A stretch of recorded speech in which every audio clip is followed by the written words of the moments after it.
Hey, gang, give me a sec as I just got back online.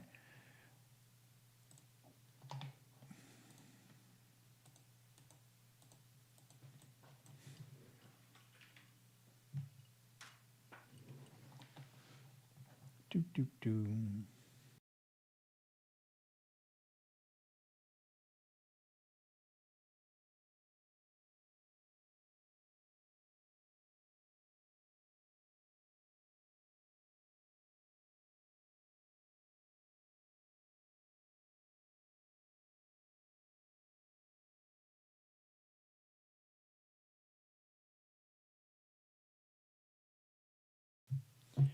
Hey, gang, apologize about that because the stream went down. It's minus I don't know what here in Montreal, and we had a little bit of a power glitch, so my bad on that one. But we got through the other part of the show where we're talking about the issues with Montreal Canadiens. But here's the part that we're going to get to that's kind of important. And that, of course, is the fact that there's a rumor that's been going around, and it was started by Francois Gagnon from RDS, in regards to Patrik Laine and how Patrik Laine is being shopped around to be traded from the Montreal Canadiens. Now, I know there are a lot of people that don't want Laine around. And yes, I did lose all the comments, guys. So if you have a question, put it up there and I'll read it again. But here's the thing about Patrik Laine. I did some digging.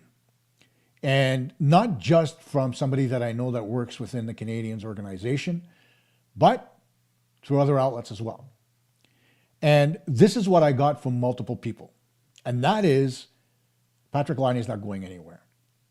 What's being done by the French media is they're trying to mask the misgivings of Zach Bolduc, and they're trying to draw attention to somebody that everybody and their mother doesn't want in Montreal because he's going to take the spot away from Bolduc. We know that Zach Bolduc has struggled. He hasn't necessarily delivered the way the Montreal Canadiens have expected him to deliver. And so what's the media's first response? Well, let's get rid of Patrik Laine and then Zach Bolduc's job is secure. Is it really?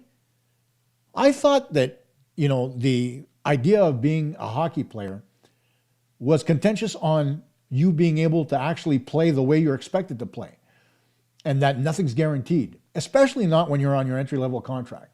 And here's the thing about Bolduc, right? Yes, he got an assist the other night versus Buffalo. I'm not taking that away from him. It was a great play, but it was a one and done. After that, you really didn't see him anymore. And the thing about his play is very simply that it's been inconsistent. Sometimes he hits, sometimes he doesn't. Sometimes he passes, sometimes he doesn't. But at the end of it all, Bolduc is nowhere near what the Canadiens expected to be, and you could say quite clearly that Doug Armstrong won the trade between the St. Louis Blues and the Montreal Canadiens. Logan Mailloux started poorly, but he started to play a little bit better brand of defense for the St. Louis Blues. The jury's still out as far as I'm concerned, but right now as it stands, they've got to step up when it comes to that trade. I hate evaluating trades, by the way. I think it's garbage. But they have to stop talking about, Patrik Laine is going to get traded. Think about this logically for a second. Even if you don't want to believe me, think about it logically for a second. You're talking about a player that hasn't played since October, right? You're talking about a player who's coming out from an abdominal injury, right? And so he's slated to come back end of February. Some people are saying he may come back a little bit earlier than that. That remains to be seen. No need to rush him right now. But at the end of the day, when you look at it, Patrik Laine is not a tradable commodity right now for the Canadiens. Right? The only reason you'd be able to trade him if there was a team trying to get to the salary cap floor at the trade deadline, right? Because they're jettisoning players. So then you'd be able to trade his contract off. And there's no guarantee you'd be able to trade the whole thing. You may very well have to retain some of it. So when you think about it from a logical perspective, trading Laine makes absolutely no sense to anybody in the National Hockey League, including the Montreal Canadiens. It's a bad attempt by French media to try to get the Canadiens to move Laine in order to make room for a French Canadian player. I hate saying it. I don't like the politics, but I've heard it from everybody today. And so I saw this come up in the Hockey News in an article written by Karine Haynes. I saw it on RDS. I decided, you know what? I'm going to look into it a little bit further, which I normally don't do because I don't delve in rumors. This one just pissed me off because How do you trade a guy that hasn't played? How do you trade a guy that hasn't even scored a goal yet this year?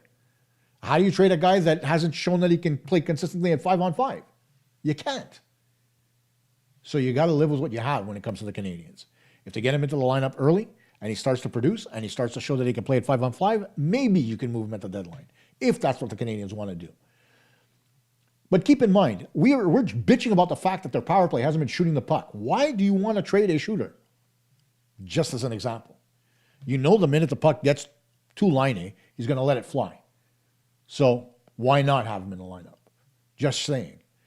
But to keep Zap Bolduc guaranteed because Laine got traded is about the stupidest thing I've ever heard, right? Because there are other guys that can play just as good as Bolduc, but the Canadiens are just, they traded for him.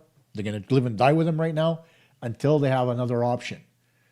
Could you imagine, just as an example, if somebody in the French media didn't poke it on Laine and decided Alex Newhook's going to get traded when he gets back? Okay, we all know how Alex Newhook played prior to his injury, right? So the only thing I can say is, are you crazy?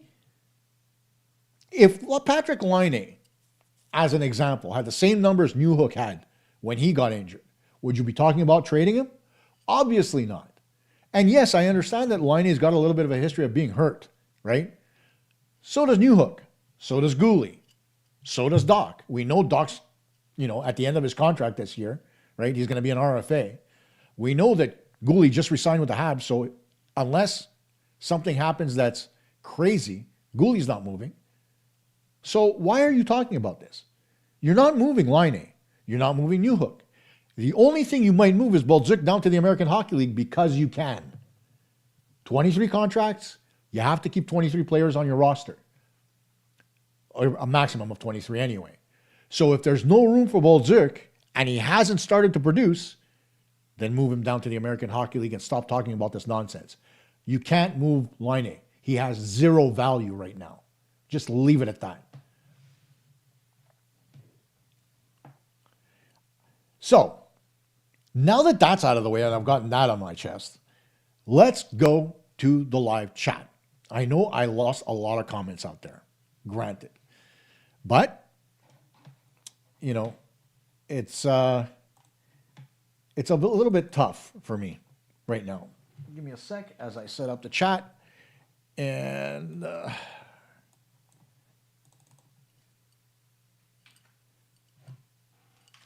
give me a second. I'm going to try to see whether or not I can actually get the old one back. Bear with me a second. New window. Let's see here if I can go back to the history and get those comments. Hang tight. History. I know you guys want more than that.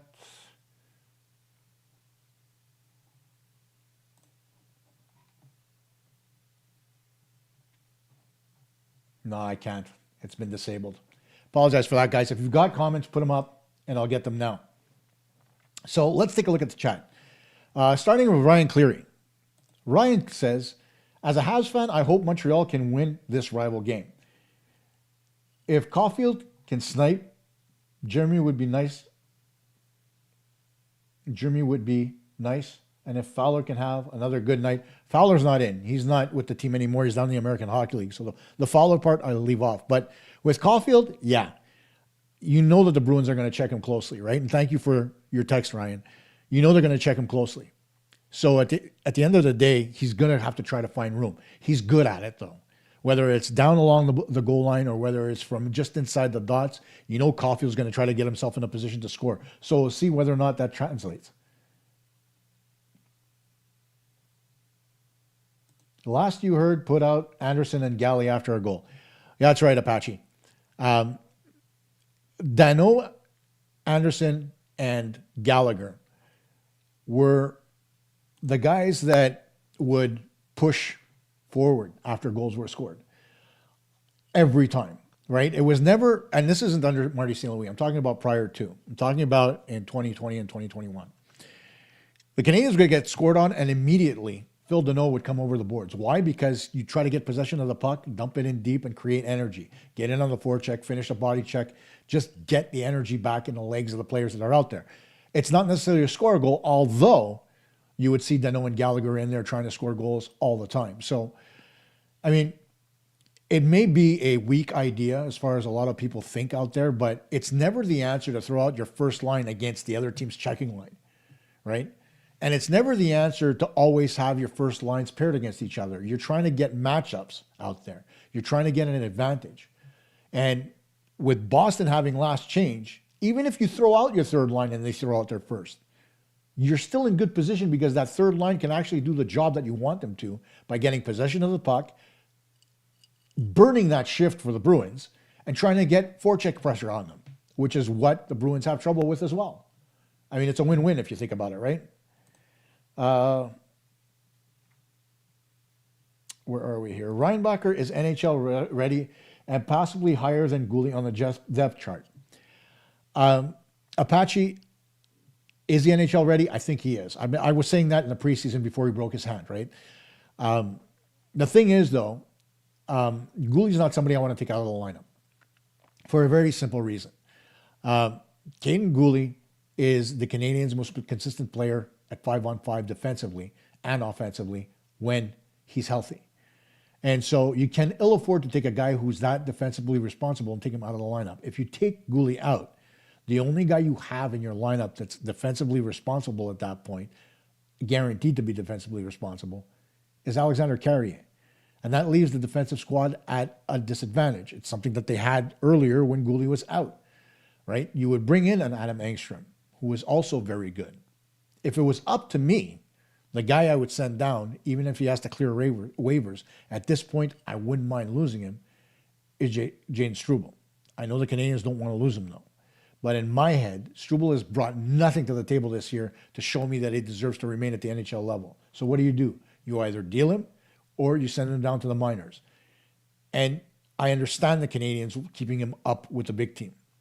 But there has to come a time where you decide what's best for your team. Is it coddling a player who's done nothing for you? Or is it about getting the right players into your lineup to give you the best chance to win? That's a question that Kent Hughes and Jeff Gorton have to ask themselves before the trade deadline. So we'll see how that comes up. Dobich didn't start for 2 weeks. Don't you think he deserves a break? That happened because, number one, he was working on his game, and number two, Jacob Fowler was up, and they wanted to give Fowler a little bit more play time than they did Dobich. And that was part of the problem with the Canadiens bringing him up. Thanks for the question, Aces, by the way. The thing about Fowler is very simple. They brought him up at a point in time where the Canadiens were desperate to stabilize the goaltending position. Montembeault was not playing well. You were platooning 1-1 at the time. You had Fowler, you had Dobich, and the two of them were playing prior to Montembeault going down to the American Hockey League. He had a stint in the American Hockey League. Then he came back up. Then it became a three-man system. At which point you knew at some point in time Fowler would have to go down. Why? Because he's in his rookie season. He is not the answer right now because he still has things to work on in his game. His selection of whether or not to use the RVH when he's covering the post or whether to stand up, for example. He lost that when he was at the National Hockey League level because he was focusing more on lateral movement than he was net coverage. That's a problem. You can't give up one to allow the other to be better. You have to make sure you find a balance. He's going to find that by playing more in the American Hockey League level. And he's also going to bring stability to the Rocket, who've been missing that a little bit in their lineup.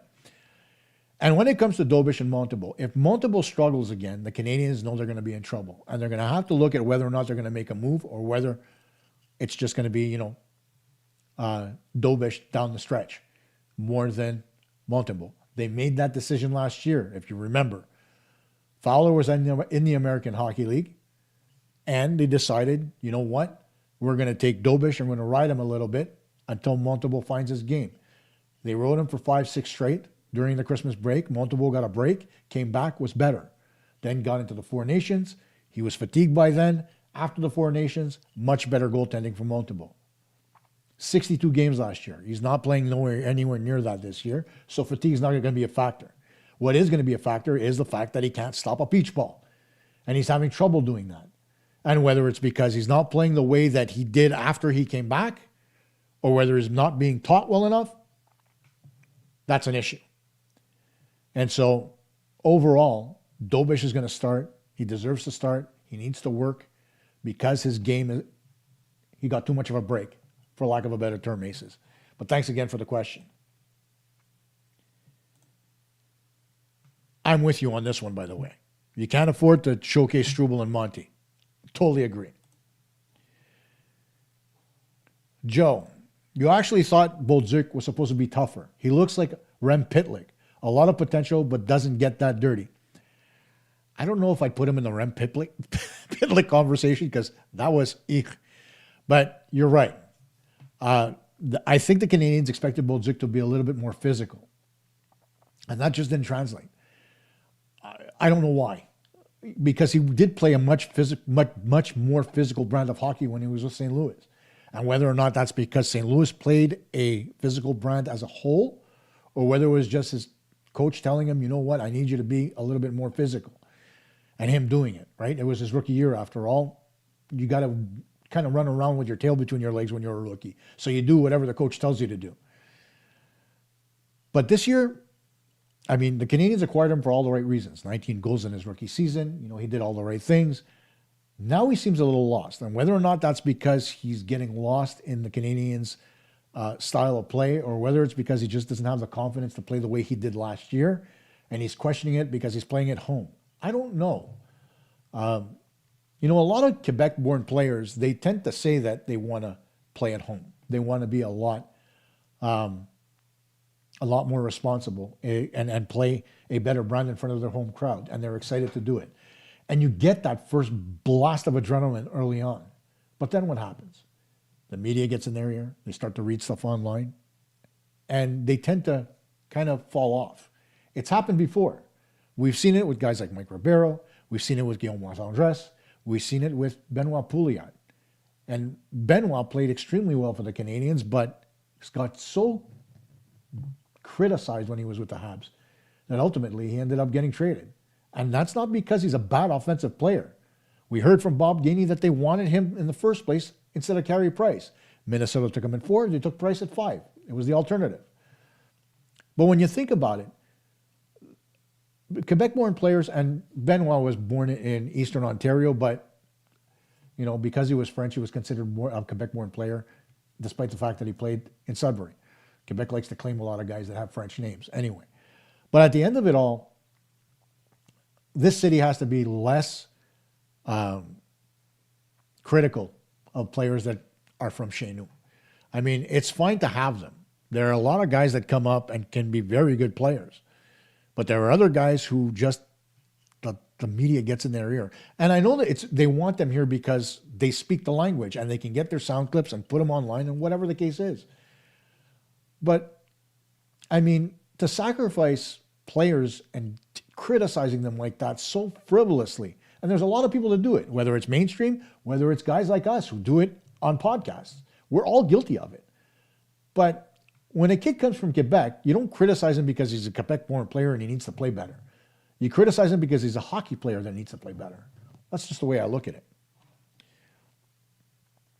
Ryan, another comment from him saying, we need Suzuki to do another great set pass. We need him to play on defense as well. We need Suzuki to lead his team as a two-way forward. We need good offense and defense to win games. You're not wrong, Ryan. I mean, Suzuki is a good two-way player. Don't get me wrong. But the thing about Suzuki is, in my mind, he's being overused. Because we see him on the power play. We see him on the penalty kill. We see him get extra minutes when the Canadiens are playing from behind. Just the other night against Buffalo, we saw him playing with the third line. Anderson stayed on the bench. He was out there along with Danault and Gallagher. You can't overtax a player. He's already playing upwards of 20 minutes a night with all the time that they throw him out there, right? And you know, every time there's a whistle and a face-off in the offensive zone, if he can, Marty St. Louis is going to throw them over the boards. Caulfield, Suzuki, and whoever their line mate of choice is for that game. But you're wearing him out, especially in a compressed season like this. If it was a regular season, I'd say, you know what? There's no excuse for him to be fatigued. But it's a factor here, guys. You know, And it's a problem across the league. It's not just with the Canadiens. Everybody's talking about it. The fact that it's so compressed, they're going to be off for 2 full weeks in February, and then everybody's going to be expected to come back and have their game legs again. When you go through a season like this, and you get up to the beginning of February, and you work your butt off to get to a good point where you're still competing for the division, like the Canadiens are, you hate to see that fall off because of the fact that your players are just nowhere near energetic enough to actually push forward. And you can call bullshit all you want. It's not. It's a real thing. Ask anybody in the National Hockey League, they'll tell you. And so I don't want to see Suzuki do more. I want to see other guys do more. Right? I want to see the likes of a Kirby Dach come back and start contributing. I want to see Zach Balzerk start scoring goals. I want to see Joe Veleno pop a couple. I want to see Brendan Gallagher get more. But that just isn't happening right now. And it's a shame. When they get secondary scoring, it takes the pressure off the first line. When the second line was running on all cylinders, it took away the pressure from the first line and they could play more freely. We'll see whether or not that happens tomorrow versus Boston. But the second line, they haven't really scored all that much in the last couple of games. So we need to see a little bit more from them. It's as simple as that. The minute we start to see scoring from one, the other one's going to benefit, right? We saw scoring from the first line because the second line was getting more attention. Now, we'll see whether or not that translates to more space for the first line and continued success for the first line, or whether or not opponents start to look at the first line more and open up space for the second line. It's just how the way the game was this year. So far, anyway.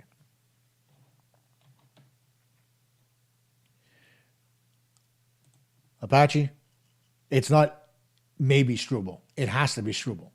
Okay? Reinbacher is strong on the right side. You're absolutely right, and I'm not debating that. And that's the whole reason why I wanted him in the lineup to start the season. Broken hand screwed that up mightily because I thought up until that point he was having a pretty good preseason. But the thing about Struble is right now he's not doing anything. He's out there killing penalties when he shouldn't be. Okay? And he's not contributing offensively, and he's not playing well defensively. Take him out. Do something. Move him. Put him on waivers. Trade him. Whatever. I don't care. But he can't be in the lineup right now because he's not playing well enough to do that. And yeah, Dobish was sick, by the way, for the first couple of weeks. I understand that. Aces. Say what you will about Galley, his lack of speed, but he's the only guy consistently setting the screen and willing to take a slap shot in the chest. I'm not going to say he's the only one because we've seen it from Slav. We saw it from Doc when he came back against the Minnesota Wild. But they're few and far between, right? There's a very limited number of players that want to do that. You should see more of that from guys that play on the third and fourth line. It should happen with Anderson because he's a big boy that can't be moved easily. Veleno can be one of those guys. I mean, there's no reason that you can't put those guys in front of the net. The reason I find is the fact that they're unwilling to do that, right? Galley's predicated his game his entire career to being the little pest in front of the net, digging at pucks that are underneath the goaltender's pad and just making life miserable for defensemen. It's how he's gotten to 30 goals in a season, as an example, right? Tips in front, jamming pucks into the net, second chance opportunities, you name it. The reason why he hasn't gotten that many of those second chance opportunities isn't because he's not going to the net anymore. It's because the Canadiens haven't been shooting enough. And while they've got their shot numbers up over the past 2 games, it needs to remain consistent. And that includes from the lower level lines, the third and fourth line. It can't just be the top 2 lines shooting the puck. Everybody's got to get in on the action. Don't be selective. You see a body in front, fire it. If it hits off a skate and goes in, it counts just as much as a toe drag. So they just need to be less selective with the puck.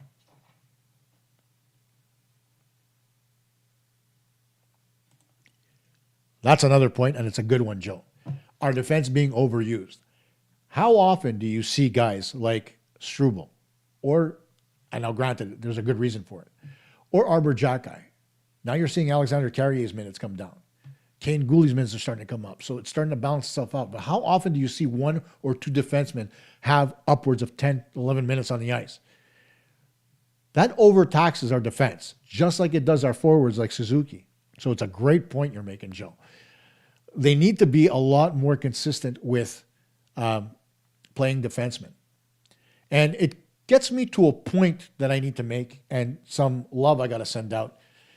Keep bringing them in on the chat, guys. We're going to keep talking, but I got a beautiful email today from Dr. Martin, who is the department head of the Department of Physics and Astronomy at the University of Hawaii in Haika, I think it's called. And he talked about how he enjoys the podcast and all that stuff, but he also brought up a very interesting point, and that is he blames Stefan Robida more than he does Eric Raymond for the misgivings in the back end for the Montreal Canadiens. And while I point out a lot of the stuff that Eric Raymond doesn't do well, he's got a great point when it comes to talking about Stefan Robida. Because I don't find that the Canadiens defensemen are developing when they're at the National Hockey League level. You take a look at Struble, you take a look at Xhekaj, and it's just not translating, right? And while we bring up defensemen from the American Hockey League, they play relatively well. Even guys like Adam Engstrom, who start off playing well, they back off a little bit. Now, that's not to say he's a bad defenseman. Don't get me wrong, because he's proven that at the American Hockey League level. But when you take a look at some of the other things out there when it comes to the defense and the mistakes that they make in the 5-on-5, Stefan Robida was not a 5-on-5 defenseman by any means. He was a defenseman who played a lot of box plus one because he was a smaller guy, right? And a lot of the teams that he played for, coached by Ken Hitchcock, for example, in Dallas. Of course, in Montreal, he was coached by, but if memory serves, I think he was here under Claude Julien. So he's learned a lot of that box plus one and that type of defense. Man on man is different for him. And while he's done a relatively good job at getting that idea to work better, it may work well for the top pairings, but the guys that need the help, they're just not getting it. And so I think Robida has to do a little bit better job. So thank you once again to Dr. Martin for that beautiful email he sent me. It's much appreciated. I love it when you guys send out comments that make me feel good about what I'm doing here. And we'll get back to the chat. Have I watched Reinbacher and Laval lately? He reminds me of Weber in the defensive defenseman role. He is that defenseman. And that's the whole reason why the Canadiens went out and drafted him, because they know they're missing a guy like that, a guy who's angry when he plays and can physically be imposing on the other team, right? We don't see that too much from the guys we've got on the back end right now. So that's the reason why they went out to get him. The other part of it is that he's the equivalent of what Caden Gooley is on the left side, in the sense that Gooley can play that physical game on the back end and play with an edge, and then he can contribute offensively. Reinbacher's shown that he can play an offensive style of game, not only with his shot, but also his puck distribution skills. So just imagine you have two guys on your team, one being Gooley and one being Reinbacher, that are very similar and play the same style of game. How that would translate as far as the way your team can play in their own end and their ability to get the puck out of the zone effectively. Add to that Dobson, who more often than not, although lately he hasn't played very well in the last couple of games because he pinches too much, he plays well as far as being able to distribute the puck up the ice, as well as Matheson and Hudson. You can give some credit to Carrier as well. Imagine that that set of six defensemen on the Canadiens. Then add Adam Engstrom. Whoa. And have Arbor Xhekaj back there as well. Now you've got 8 defensemen who can legitimately do the job that you want on the back end for the Canadiens. So that's why I wanted Reinbacher to start the season in Montreal. That's why I thought it was so important. And yeah, you're right, Apache. He is absolutely the defenseman of the future. That's why they went out to get him. Despite all the criticism, that pick is going to be really important for the Montreal Canadiens moving forward.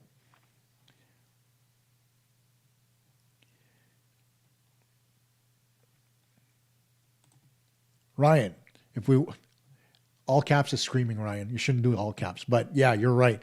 If we want to win this Boston game, we have to have our defense better. We need Dobson and Hudson to do their job and block shots. Well, I don't know if Hudson's job is to block shots. Dobson is the team leader in block shots, so he's doing his job as well. But the last couple of games, he's gotten away from that. He's tried to be a little bit too offensive like he did against the Islanders. And I think that Marty St. Louis and Robida have to pull the reins back a little bit and tell him, whoa, you played better when you focused on the defensive zone as much as you did at the offensive zone. So get away from pinching too much on the offensive side. Make sure you take care of your house first and worry about the neighbor later, for lack of a better way of putting it. Aces, if Guhle can stay healthy, he could be the best impact player on the team. Last year, he was one of our top 3. I disagree with that. He wasn't one of our top 3. He was our top defenseman last year. The most consistent guy when it came to defending for the Montreal Canadiens and playing offensively in both parts of the ice, right? Hudson was great offensively. Defensively, obviously, because of all the chances he takes, there's a little bit to be desired there. Matheson was a giveaway machine last year. Dobson wasn't there. Carrier came in. He was a stopgap on defense. That was fine. Struble was better, but nowhere near as good as Guhle. Guhle was that 200-foot defenseman that you need. A guy that could be good in the offensive zone, but really good defensively, right? That's what I foresee for Reinbacher too. A guy that can be really good in his own end, contribute offensively. We need guys like that. So it's important for Guhle to stay healthy. That's for sure. During the Olympic break, can we send players to the American Hockey League? That is an excellent question. The answer to that is no. If the players have a two-way contract, like Zach Bolduc, for example, he's on his entry level, like Ivan Demidov, as an example, you can send them down without having to clear waivers. So it's an idea to use for younger guys, and it's a great idea, Apache. But will the Canadiens do that, or would they rather rest those guys ahead of the stretch run? They don't necessarily have to play the guys all the time. You could send the guys down for a week, have them practice with Pascal Vincent, right? Have them work with Pascal Vincent. It gives you a little bit of variety. And have them play with the Rocket. Sure, there's a couple of guys with the Rocket that are going to lose their spot for a couple of days, a couple of games. But even at that, it's going to help the Montreal Canadiens getting Demidov maybe to shoot the puck more because he's going to have a little bit more space than he would at the NHL level. Getting Bolduc to get his confidence back, shooting the puck, getting physical, not being so, backed up a little bit. You can't do that with guys that have to clear waivers like Jackeye or Struble, so it doesn't work. And they're not on entry level, they're on one-way contracts. But anybody that's entry level, even Jakub Dobeš, you can decide to send him down if you want to play a few games at the American Hockey League level. You could send him down to work with Marco Marciano. It's never a bad idea. So if players are on ELCs, send them down. Let them work. It doesn't have to be for the whole 2-week period. Give them a break because they do have a lot coming up down the stretch. But that first week of the Olympics, have them all go down to Laval and work. It's a great idea. Whether or not the Canadiens actually do it, I don't know. Joe, I still play. It's hard to sit for a long time. Your legs can't get going. Only going out there 2 to 5 times a period. There's no argument there. You're absolutely right. Your legs tend to stiffen up because the minute you stop moving on the ice, they build up more lactic acid than normal, right? If you keep moving during a game, that's less likely to happen. There's a lot more anaerobic movement. Your legs stay fresher. And so you're able to move more freely and you don't get as stiff, right? The minute you sit for prolonged periods of time, you're going to get stiff right away and you're going to have trouble. So, Joe, that's an excellent point.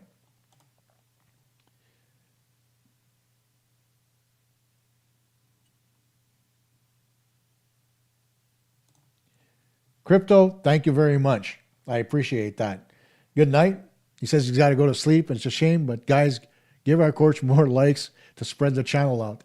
I say that all the time, but I appreciate it very, very much. Crypto, thank you. Ivan Demidov is having a great rookie season and is scoring a lot. Is one of the key parts, and we need him to win games. He's one of the reasons we're in a playoff spot right now. He could win the Calder. He absolutely can. And he is one of the reasons we're in a playoff spot for his puck distribution skills. He's got 11 goals on the season, but he can have more, is what we're saying here. It's not necessarily that Demidov's playing poorly, but he can bring more to the table, right? Everybody can bring more to the table by shooting more, not just Demidov. You could talk about that when it comes to Danault or Anderson or Gallagher or Veleno or anybody in the lineup.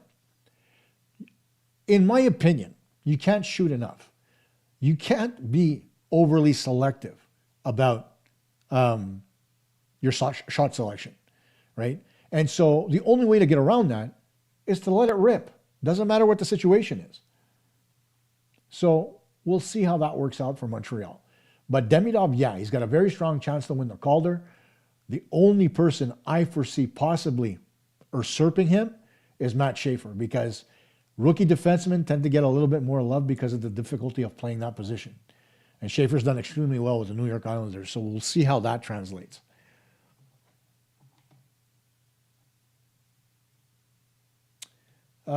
Is the storm supposed to hit Boston tomorrow? I don't know whether it is or it isn't, because the storm here isn't necessarily a storm. It's freezing cold weather in Montreal.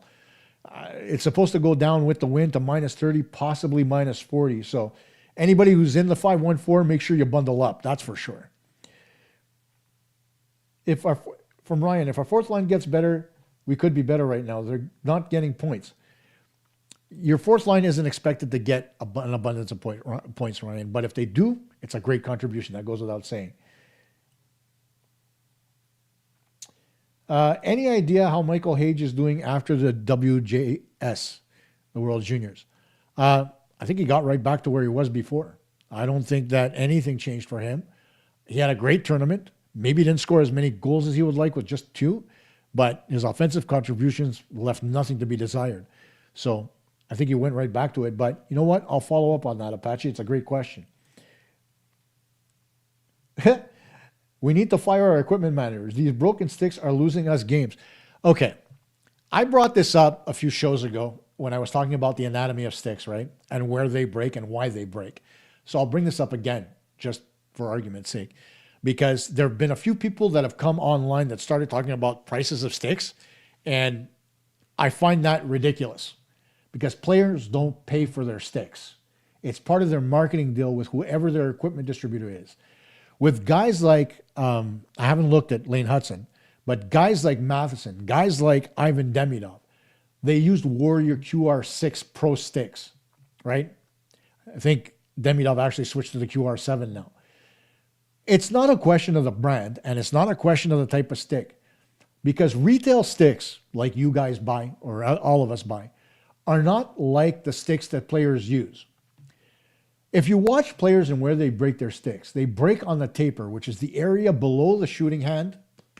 For lefties, it would be their left hand. For righties, it would be their right. And the heel of the stick. Why does it break there? Because players ask for those areas to be a little more pliable and give more flex so that their wrist shots have more effect.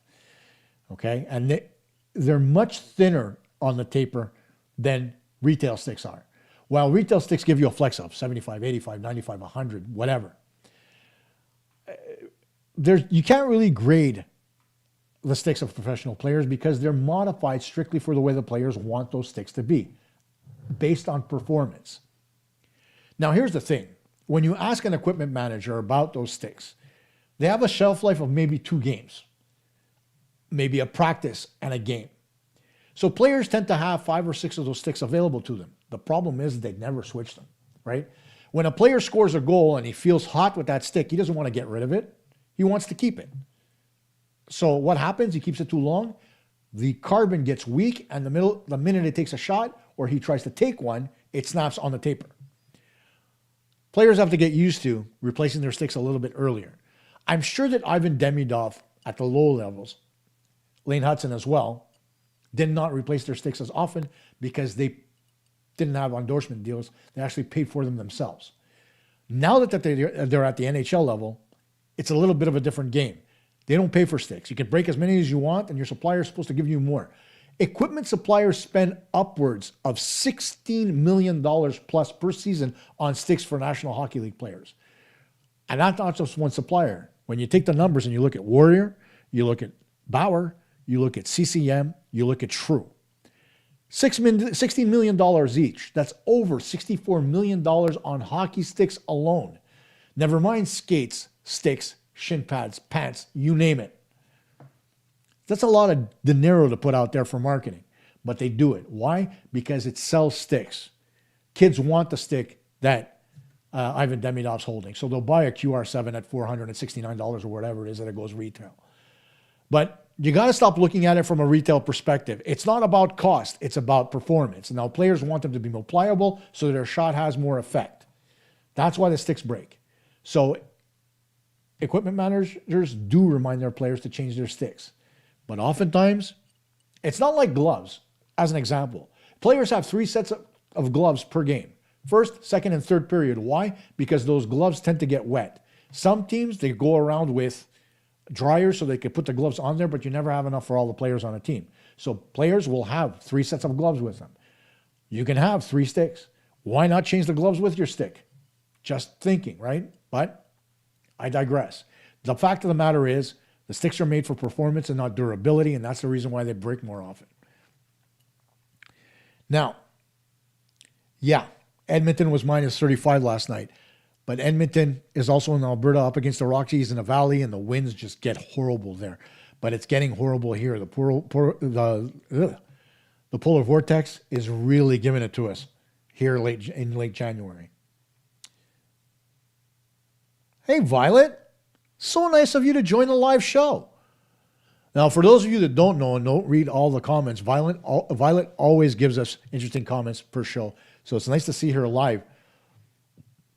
But that's the last comment. Violet, you got something for me? Guys, you have something for me? Let it rip. Let me know. I'll give you a couple of minutes. But talk to me about what you think about the whole Laine situation where they talk about trading him. I don't think that's going to happen. Talk to me about this whole stick situation, right? Obviously, it's crap. Obviously, you don't want to see it that way. Obviously, I'd prefer them go back to wooden sticks that didn't break that easy. But that's also not going to happen either. Not unless they play with bamboo, which is really light. Let's see here. Alexander Zurovsky has been a top-performing rookie in the league. In the KHL, that is. Consistently outperforming the scoring pace set by the previous year's rookie record holder, Ivan Demidov. That's great to say, Apache, but here's the one thing about Demidov and Zurovsky that they both have in common, and that's Evgeny Kuznetsov. They both have had Kuznetsov as a center. That's part of the reason why Zurovsky has so much success, because Kuznetsov, for all his misgivings, for all the things that he's done, the one thing that he does extremely well is he helps develop young players. And right now he's playing alongside Zurovsky, and he's contributing to that development. And that's going to help the Montreal Canadiens down the road. It's going to be 2 players that he's done that for in the Montreal Canadiens organization. So great on Kuznetsov, great on Zurovsky to having continued success. Zurovsky, of course, is going to spend another season at least in the KHL, if not more. But he's having a great year, absolutely. But a lot of that has to go to the fact that Kuznetsov is out there playing with him, because Kuznetsov has been a very, very good, call it a mentor for those young players in Russia.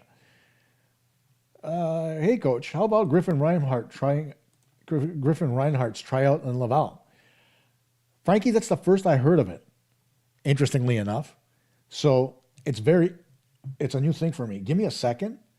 But I don't think Griffin Reinhart's tryout is a bad thing in Laval. But let me see what's been happening up there. Hang on as I bring it up.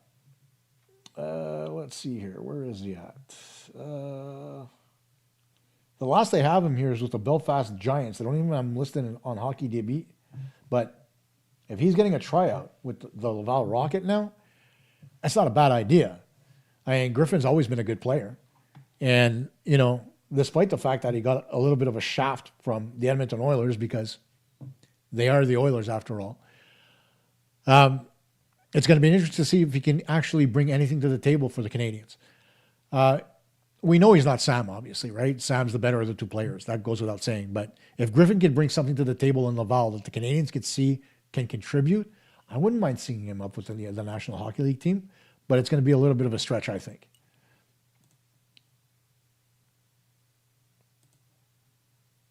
The old guys used to lean on their sticks before a game and see if anything would break.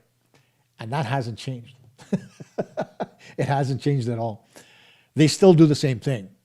But keep in mind that, again, because these sticks are weaker, they're much more frail. So while if you take a stick and you bend it in the locker room beforehand, as an example, right? and you use it, let's say, for your morning skate. Then you use it in warm-up, right? And you take a few shots in warm-up, right? You jam your stick on a slap shot, for example. Your wrist shot, you really lean on the stick a little bit to see whether or not it's going to last. Every time you apply the stick and you add that flex, it weakens it just that much more. Think about it like a credit card, for example. We all have them. We all have to get rid of them at some point when they expire and we get a new one. What do? You bend it. It heats up. It stinks. And eventually you can snap it or tear it, right? Because it weakens the plastic. Carbon sticks are the same thing. Not nearly as pliable as regular plastic, but when they're that thin, the more you flex it, the more it weakens the carbon. The more weaker it gets, the more likely it is to snap. And the thing is, you don't know whether it's going to snap on the outside or the inside, depending on how the stick is flexed, right? If, for example, the stick is weak on the inside, if a guy chops it on top, it might not snap. But then when you try to take a shot, it may very well break. So there's all kinds of different variables to go in. I think personally they need to change the sticks more often. And that's not necessarily just on the equipment manager because every player is different. It's on the player to decide to make that change.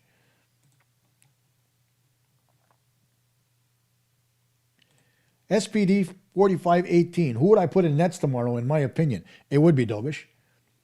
I didn't like Montembeault's game last time around, despite the fact that he did make... If there's one thing that he's been doing that you really have to give him some credit for is making timely saves when the Canadiens need him, right? In the Ottawa game, late, he made a lot of good saves to keep the Canadiens in the hockey game, despite the fact that he allowed a couple of softies earlier on. But he played well when it counted, which is something we didn't see in his game. He did the same thing last night versus Buffalo. He made timely saves in the third to give the Canadiens a chance to get into the hockey game, although he didn't make saves during the game when they needed them, especially not on both the goals. The first goal, a one-timer. Was it tough to stop? Yes. Could the save been made? Possibly. But that remains to be seen. On the second goal, everybody says I'm too hard on him and that, you can't blame Montembeault for the way that Mallenstein came in. But here's the thing. He was paddled down. And if as a goaltender you're going to worry about getting hurt, then you're in the wrong position. Paddle down, and as the player's cutting in, you push out with your paddle down. Worst case scenario, he collides with you. Best case scenario, you contact the stick with your paddle, and the puck flies off, and he can't get the backhand away. But no, Montembeault stayed on the goal line. And when the guy got around him, he was down bad enough in poor position where he couldn't even push off to follow. If you remember Carey Price, when those things would happen to Carey Price, he'd have his pad down, skate in the ice, and when the guy would go cross crease, he'd follow him. Montembeault doesn't do that. It's a kink in his armor. It's a weakness in the way he plays. But if he would have pushed off forward and just come forward a little bit with his stick, didn't even have to push off from his positioning. Just get his arm out. His stick was here. Move it forward. As Mallenstein's coming in, you don't have to throw the old Johnny Bauer out there and poke check it off. You keep your paddle down flat, close your 5-hole, and push your stick forward. Because Dobson's there, Mallenstein's space is limited. Now, you can blame Dobson all you want on that goal because holy hell, he should have put that guy into the boards and have him eat the branding along the boards, but that didn't happen. So it's up to Montembeault to be a little bit more aggressive and push forward, but he didn't. So that goal went in. So to me, Dobish gets the start. I want to see them platoon and see who wants to take the bull by the horns. Whoever plays better, he gets my net down the stretch.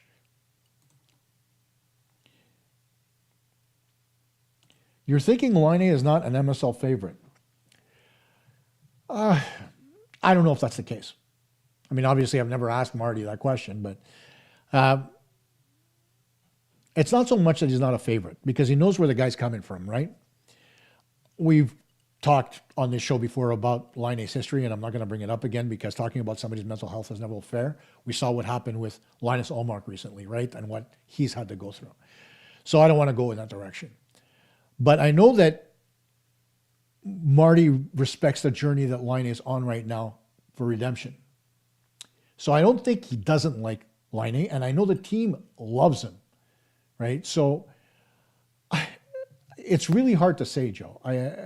I don't think he's done anything to get into the coach's doghouse, While I think Marty does want him to be a little bit better of a 5-on-5 player, and I'm sure that had that discussion in the preseason, and for all intents and purposes, when he started the year, that's the direction they were going. They were focusing more on him playing on the fourth line and being good defensively than scoring goals. And I think that the idea was to have it as a project. Get him to play better at 5-on-5, have him be more defensively responsible, and see how that translates when they say, okay, we're moving you up to the third line, or we're moving you up to the second line, whatever the case might have been. Right? I think at the end of the day, that was the plan, but the injury kind of put the kibosh on it. So I want to see Laine come back. I want to see if he can continue to work at 5-on-5. And then, yes, let him get in there on the power play at higher up in the lineup, whatever works, right? And see what happens. And regardless of what it is, the Canadiens, anybody that's coming back, it's like they're making a trade. It's a positive thing. Alex Newhook coming back from his injury is going to be a positive thing, right? So let's just leave sleeping dogs lie right now. Laine's not a guy that Marty St. Louis hates. I just think he wants more from him. And I think with time, he'll get it. We'll see whether or not that translates to the end of the season or not, though. You don't see opponents breaking sticks at the same rate the Habs are, at least in the Habs games. You're right. But again, it comes down to the type of stick, Violet. It's not everybody's choice of the rigidity on the taper is different, right? If you take the QR6, the QR7, for example, that Ivan Demidov uses, and you take the one that Mike Matheson uses, the thickness on the taper, which is the part that's below the hand, as I mentioned before, is not going to be the same. It may very well be thinner for Demidov, as an example, to have more flex. It may be thinner for Matheson. I don't know, right? I'd have to examine the stick to see for sure. But I'm sure that not every player in the National Hockey League has the same thickness of that taper, right? Some have it thinner, some have it thicker. And that's why you see the variance in how often those sticks break. But it's a legitimate question.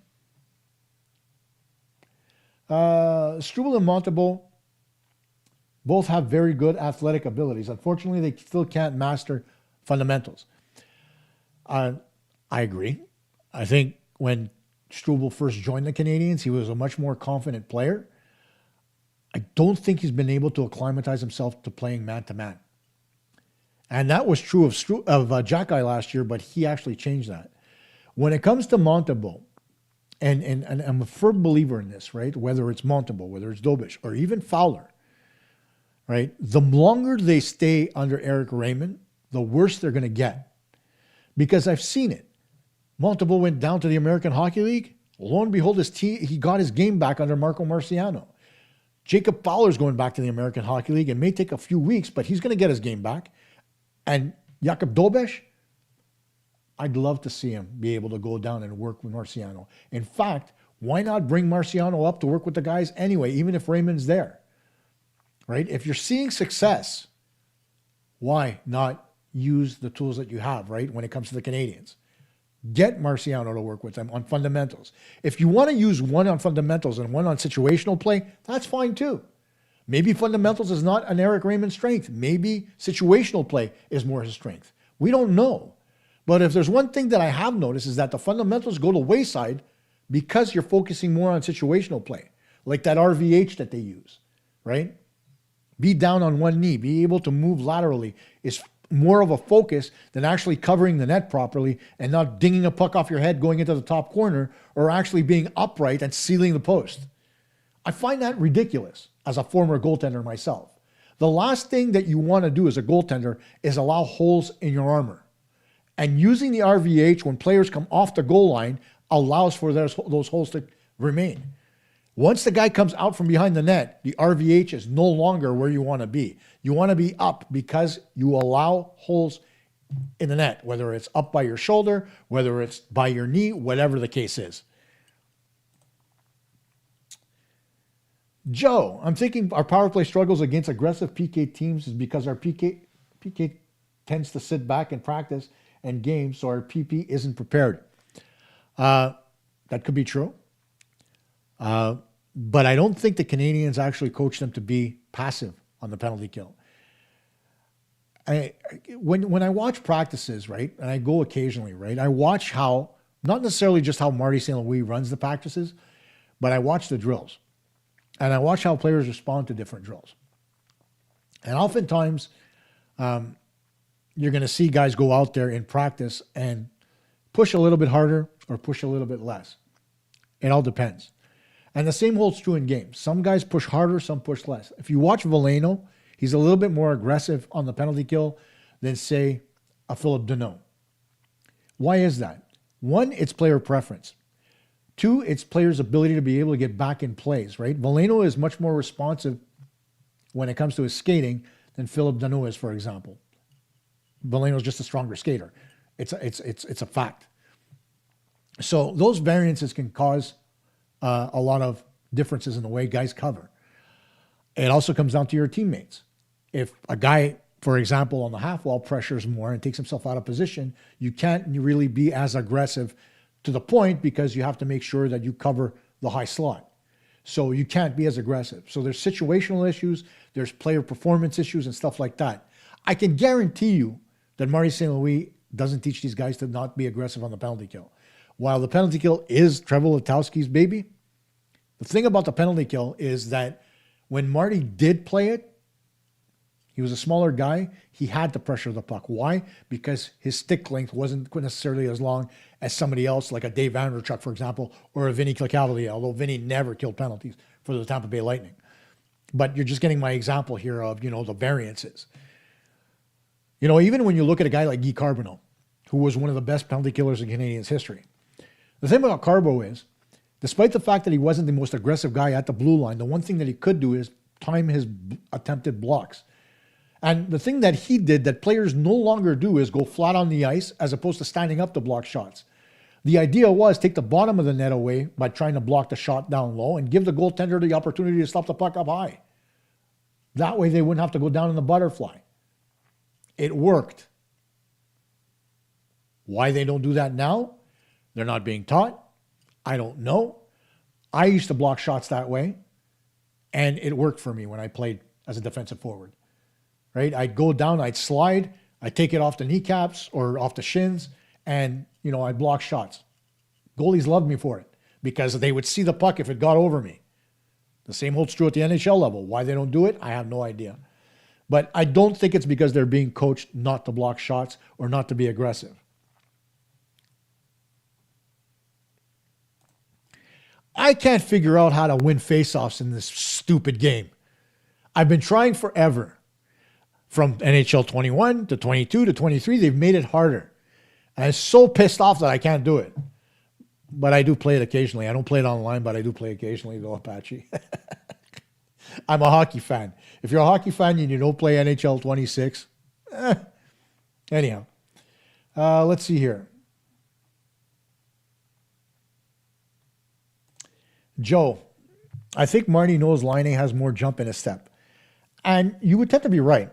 The thing about Laine is that his jump isn't what you would say with, let's say, somebody like a Lane Hudson or a Cole Caulfield or even a Nick Suzuki for that matter. It comes up differently. Why? They're different kinds of skaters. Like, I'll give you an example of somebody who everybody thought was slow but wasn't. Back when I was young, Mike Krushelnyski played left wing with Wayne Gretzky on the Edmonton Oilers for a stint. Why was that? Well, because Mike was a better defensive player than Wayne, and because Mike could keep up speed-wise. And now, while Gretzky wasn't the fastest guy, the thing about Mike that everybody admired was the fact that when Mike skated, you could hear the ice screaming. It would crunch.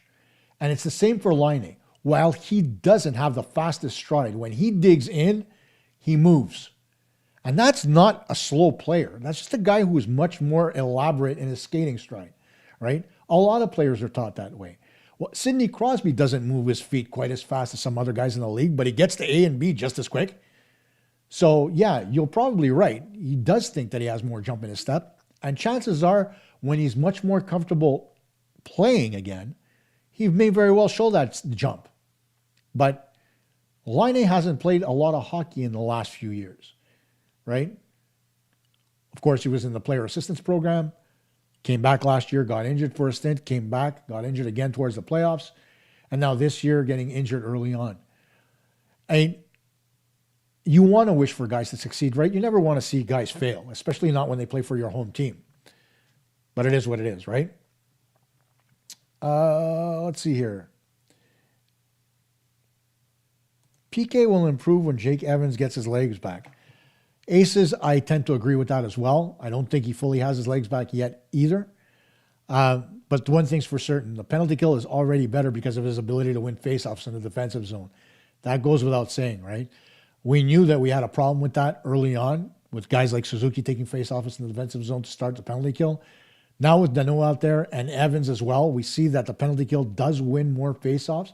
The problem is, though, for me anyway, that when they do win faceoffs, the players that get the puck off the draw tend to dump it down the ice a little bit too quick. And what I mean by that is, instead of allowing 10 to 15 seconds to go and, sending the puck down a little bit more softly, they hammer it down the ice just to get it out of the zone. It takes 5 seconds for the puck to get down the ice and another 5 to get back up again. And if you have a goaltender that can move the puck relatively well, it's even less than that. Have a little bit more confidence in your ability to clear the puck. Clear it off the glass, have it settle down slowly, go down to the other end, kill 15, 20 seconds off the clock. Don't have it be 5 and 10. That's the only thing that I find right now in the penalty kill that really hurts them more than anything else. Oh, yeah, you're not wrong here. But again, Byron was because of his speed. He was able to get on guys very quickly. Lehkonen played with a long stick. So, yeah, when they were up there killing penalties, no doubt it was better. But keep in mind as well that whenever they started, it wasn't necessarily Byron that was out there to take the draw or Lehkonen. It was Phil Danault. That's something you have to keep in mind as well, Joe.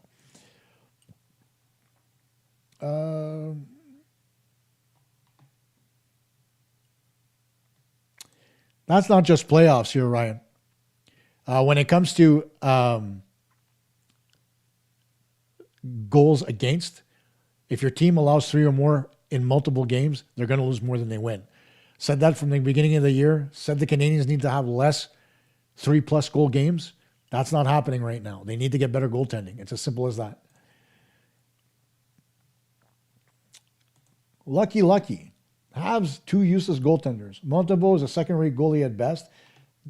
When neither goalie can play 2 games in a row, long past time for a trade. You know what? That's not a bad point, Lucky. I would like to see Dobish start a couple of games in a row. Is it going to happen? I don't know. If he gets back to playing like crap, or Montembeault gets back to playing like crap and needing more attention, then maybe. If Dobish shows that he wants to take the bull by the horns. But I think that's what it's going to come down to. Showing the confidence to be the number one. Right? We've been platooning all this time between goaltenders, right? Whether it's Dobish and Monty and Fowler, or all 3 combined. It's been going on for quite a while. You've never had somebody play consistently. Give Dobish a couple of games in a row. Let's see what he can do. If he plays poorly one night, can he bounce back the next? You need to know this stuff, especially going into the playoffs. Because more often than not, you lose a game, you need to know whether or not your goalie's got the stones to be able to play better in the next one. But that's not something we know about just yet, can we? When they do platoon them as often as they do. Yeah, lucky. They do have to score 4 with Monty and Nets. That goes without saying. When management has opened their eyes, they know they've got a problem in goal. But if you look at the goaltending market, there's not much out there right now, is there? You got to develop in-house. They're looking at Fowler. I don't even think I'd have a problem if they left Fowler in the American Hockey League and they brought up Capo Kakinen for a couple of games just to see what he can bring to the table. But would the Canadiens lose him on waivers because of how thin the market is right now? That's another question that we need to ask ourselves. Ryan. Yeah, Monty's not going to be the guy that hosts the Stanley Cup. I agree with that. He doesn't have the pedigree. He doesn't have the save percentage. Dobish equals wins. Look at his record. You're not wrong about that, Apache. And the last comment of the night, as we're approaching the 2-hour mark here on our 2-part show, Montembeault is not going to get better. He's just a lousy goalie. No talent to read the puck. Dobish not any better. put both in the nets at the same time, they'll still find a way to lose. I think that's a little bit of a stretch, and I don't think Dobish is as bad as you think. I think right now his confidence was shot, especially when early on in the season. He's got to get it back, and the only way to get it back is to do what Apache mentioned and let him play a couple of games in a row. And yep, we do only have one goalie with a playoff victory. So that's it for tonight's show.